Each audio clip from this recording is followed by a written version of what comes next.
fundraising for millennials and Gen Z in the United States, but around the world. Hi, I'm Bill Stanczykiewicz. This is the first day from the fundraising school, and I'm joined today by Lynda Harwood-Compton. She's the director of Latch Fundraising. And I had the absolute delight to learn so much from Lynda when we were at the Central and Eastern European Fundraising Conference in Bratislava in 2025. And Lynda, thank you so much for being with us on the Fundraising Schools podcast. Oh, it's a pleasure. Thank you for having me. I'm excited to be here.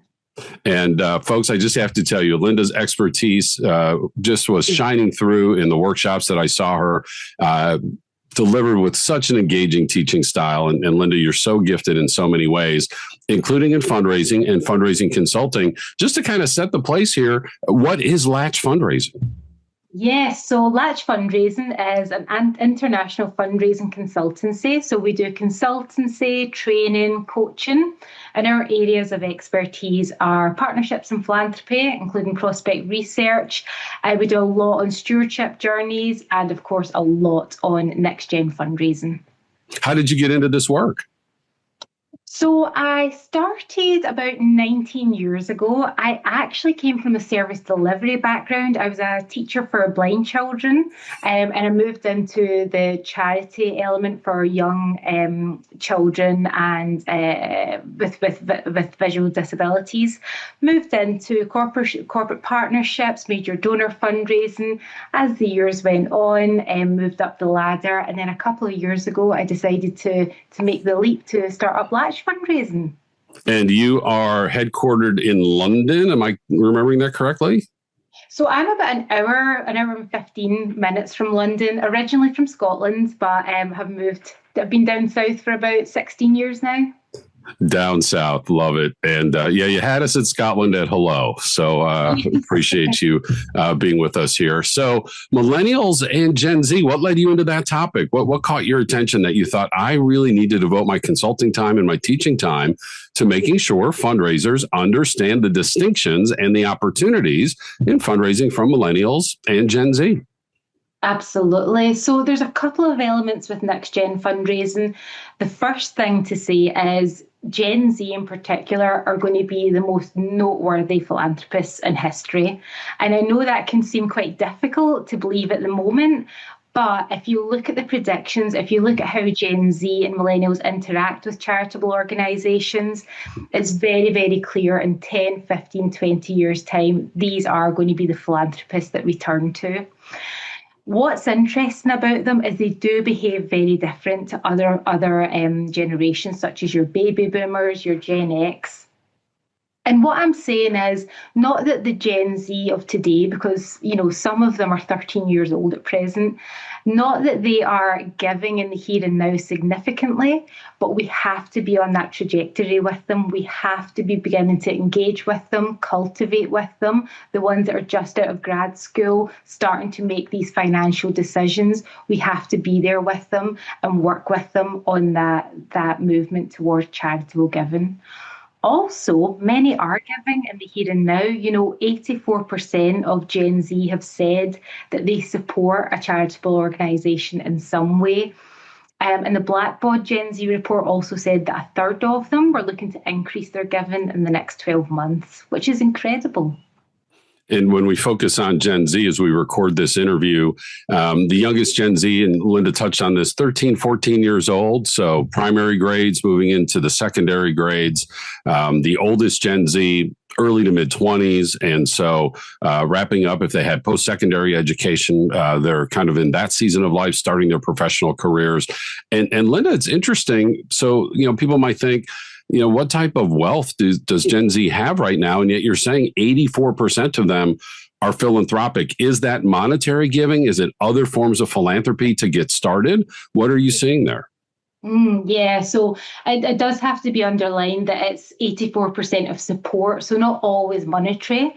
But what you'll find is most people are given for donating towards events, for their family, their peers. You've got a lot of activism, you've got a lot of volunteering happening, but you do have those monetary monthly donations. There was another stat that spoke about Gen Z, that they feel very strongly about putting their financial charitable contributions into their budgeting plans as well. And I think that's really important to note because Gen Z and millennials, they are very sophisticated when it comes to charities. They've been brought up in a world where donating is part of life. You know, you start at primary school, you donate to your local charity, you go to high school, universities in the UK, you have something called Rag Week, where people will pick a charity to support for their university time. Then, of course, you move on, you graduate, you give back to your university, you start to give in a corporate capacity. So this group are very, very sophisticated about charitable giving. And the other thing to mention as well is you have this great wealth transfer happening. You know, it's currently happening, 100 trillion US dollars being transferred across the world from baby boomers across to millennials, Gen Z. So there's this wealth coming in as well, which they haven't had before, and they're starting to decide, how do I want to use this philanthropically? In fact, first the millennials and then Gen Z are on pace to be the wealthiest generations ever in human history. That's a long time. And so the wealth might not be there right now. For some of them it is, but generationally compared to their parents and their grandparents, that's the direction they're heading in. Lynda, I need to ask you, you mentioned charity several times. You also talked about Gen Z being, activists and caring about different causes. Are they as likely to support a formal NGO, or might they also view philanthropy as being active on social causes that maybe don't involve an official formal NGO? What are you seeing there? I'm seeing 50-50, to be honest with you. The whole thing about Gen Z and millennials is impact. That's what they really want to see. They want to see impact. And normally, how do you see that? Through grassroots operations. That's how you see the impact, and that's how you see it quickly. What I'm finding with Gen Z and millennials is, compared to older generations who maybe prefer to give to 5, 6 different charities, millennials and Gen Z prefer to give to 2 charities. Normally, what we see in the UK is we see them given to a national or an international charity and then to a local charity as well. And that's all about impact. You know, if I have $100 or $10,000 and I give $50 or, $5,000 to 2 different charities, I'm going to see the impact. I'm going to become more involved than if I give to 5 or 6 different charities, but that $100 split out. So that's a real thing about the impact. The other thing I'm finding where this sort of movement towards grassroots is important is the involvement is in the volunteering, the activism, the behaving as a cohort. That's very important for Gen Z in particular, because and it's been said, many Gen Zs have said when they've been asked the question, they said, many hands make light work. I can see more impact if we all come together and behave as a cohort, whether that's as a giving circle, whether we're volunteering, whether we're being activists. When I teach on this topic, I talk about the group nature of Gen Zs and millennials, and I use travel as an example. Folks who are in the baby boomer generation, they are heavily planning with a formal company. If they invite anybody to go along with them, they're hoping it's their kids or their grandkids. Then you look at the Gen X, and one or both of them are working, and so can we both get the same week off for vacation and get the kids' schedules lined up? And then you get millennials and Gen Zs, and they go on vacation with their friends. They big groups, and we see the photos on social media, and we're seeing that carrying out in charitable behavior as well. Lynda, you've talked a lot about Gen Z. What about millennials? And so when we think about their ages, they're in their upper 20s to now maybe their early 40s. And I know for me, I always remind folks, like, you think about that millennial back when she was 20 and you haven't seen her in a while, and she's 35 and she's #adulted, right? So part of it is a mental shift to know that these folks are adults. They're working and they've settled down. What is some of the advice that you're giving to the folks you work with, in particular about the millennial generation? Absolutely.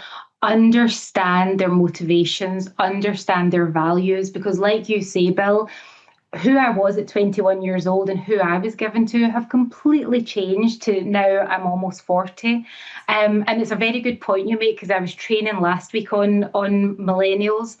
And I said, I used to always be what you would class a system changer. That was my type of fundraising, system changer. I have a 5-year-old daughter, and last September something happened where I completely changed from a system changer and I became what is classed as a local champion. What happened? Poppy started school. She started year 1 at school. And my millennial brain, as a mum, just went, I want to support everything that she's doing. And I want to support the local town that we live in and the PTA and the school.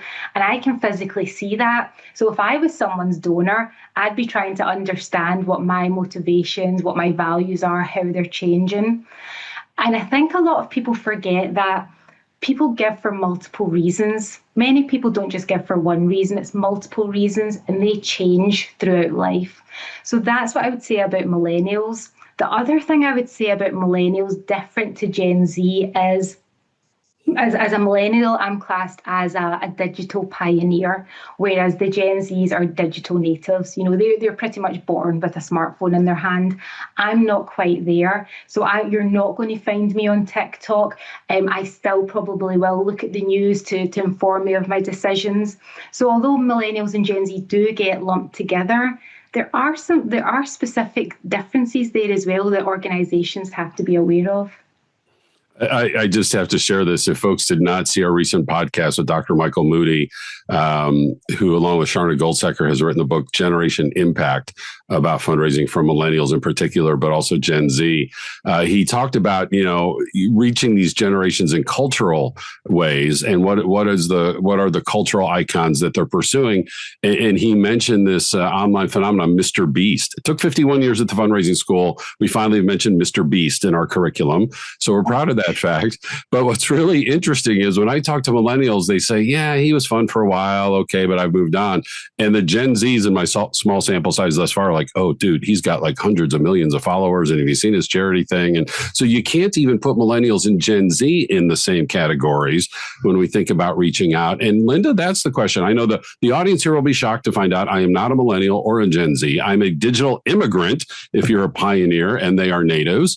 How do I find these wonderful folks who are settling down, who are interested in social causes, as you mentioned, for Gen Z, the millennials, that they do have a place now and maybe they have a partner, married, have kids, they're doing the local things, and charitable giving, more than 90% of it is local. But how do I first find these folks who are of different generation than I am if I want to include them in my fundraising? Yeah, absolutely. So with millennials, you are looking at your sort of Instagram, your charity websites, whereas for somebody like Gen Z, you're looking at TikTok and you're looking at influencers, whereas millennials, we aren't quite into the influencers, maybe still celebrities. But I don't think that's enough to pull people in. I think there's a couple of areas you can go with millennials. First thing, the corporate world, where they work. Being part of where they work, being the charity partnership of where they work, whether they're alumni for your college, engaging them, uplift programs. They might be given their $50 a month, but can you engage them a little bit more? Although millennials aren't quite so much about the cohort as Gen Z, they still want to see the impact, so sharing that impact. Another thing that's been really, really successful with millennials is videos as well. Nobody has an attention span anymore, myself included. So we need quick, concise impact. Videos work. We consume, I think I read, around 68 videos per day on average. Now, I'm not saying they are 5 minutes long, they're 90 seconds, but that quick impact. The other way I find with millennials, because like you said, they have their families, they're taking the kids here and there, they're working 9 to 5, they're busy. Things like letters often get left on the side, but WhatsApp, and I'm not sure actually in the US if you guys use WhatsApp quite as much as we do in the UK, but WhatsApp is one of my favourite ways to communicate with millennial donors. It's quick, it's concise, and you can have a reply back within seconds as well. And so different from the older generations who do enjoy coming to that event would take a phone call, other forms of communication. What about socially? I'm curious what the UK experience is. And I'm not asking you to speak on behalf of all millennials, but just as you think about, socially, because here, people have said, well, the millennial Gen Z, they may not come to the gala, the formal event. That's what mom and dad, grandma, grandpa have done. And so we talk about, here our younger generations, they love going to the state and national parks. They love going to the wineries. Candidly, they love going to the pub and watching football. And I'm using that word in your context, not the American context, that they'll watch football, with their friends. What do you see internationally, both in the UK and other places, when you say, okay, you need to reach millennial and Gen Z where they are at socially? We've talked about online as digital pioneers and digital natives. What about physical spaces? How, in addition to the workplace, what advice do you have there? Yeah, absolutely. I would say gone are the days of the galas and the auctions and the black tie for millennial. We're not interested. The other thing as well is a lot of us, we moved out of London during COVID, so we all live in our country areas and it's more difficult to get into London. A lot of people only work in London a couple of days a week. Where are most events? London. So that's first of all, an issue. And especially if you live in Scotland, Ireland and Wales, you can't just come down easily for an event, for, a 3-hour gala. So I would say galas and the black tie and the suited and booted auctions are not where it's at for millennials anymore. There is a place for them, but for the older generation. What I've found works extremely well for millennials is events which involve their family as well. So I have a particular example where I had a donor, alumni, lived up in Scotland, was coming down to his old university in England, and he was coming down with his family. And I said to the fundraiser, I said, why don't you ask if the kids want to come along as well? And he can show where his dorm was, he can show where he did his English lessons, and also make sure you engage the kids. Little things like, when it's lunch, don't have something fancy, have your fish fingers and chips for the kids, have a little teddy bear with the university name across it. And that worked so well, just engaging the whole family as well. One of the tips I heard at a conference also was you mentioned education, showing the kids where mom went to school, dad went to school, is ask them to make a gift in honor of a teacher or a mentor that they've had, because they've now just started establishing themselves professionally. Maybe they had that person who was an inflection point in their life, and inviting them to donate in honor of that person.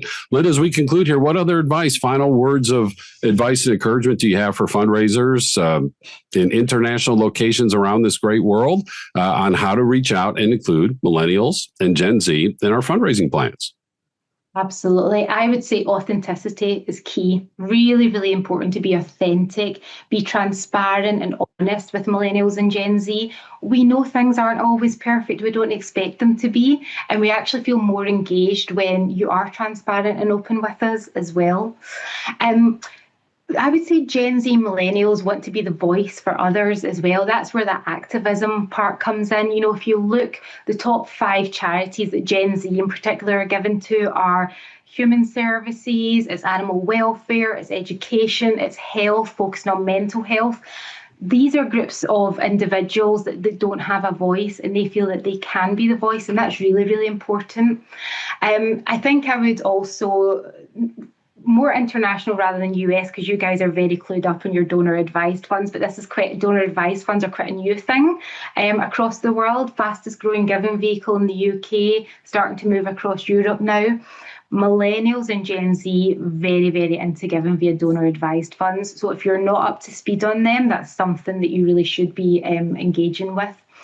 And just remember, be authentic. Don't change your charity for Gen Z and millennials. Make sure you're putting your point across. They understand the impact, and they will be part of your organisation for a long, long time to come.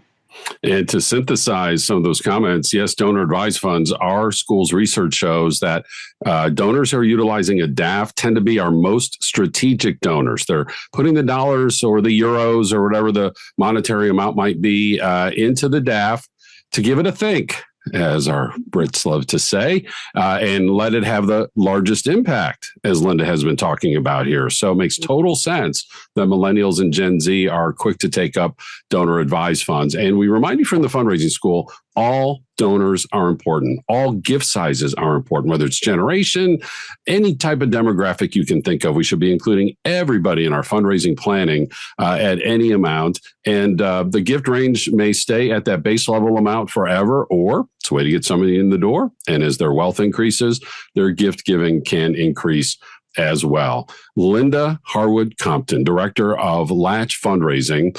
If you travel, folks, to conferences, you're very likely going to see Lynda. She is high in demand as a conference speaker, and you can see why. Lynda, thank you so much for being with us on the Fundraising School's First Day podcast. Thank you for having me. Thank you so much.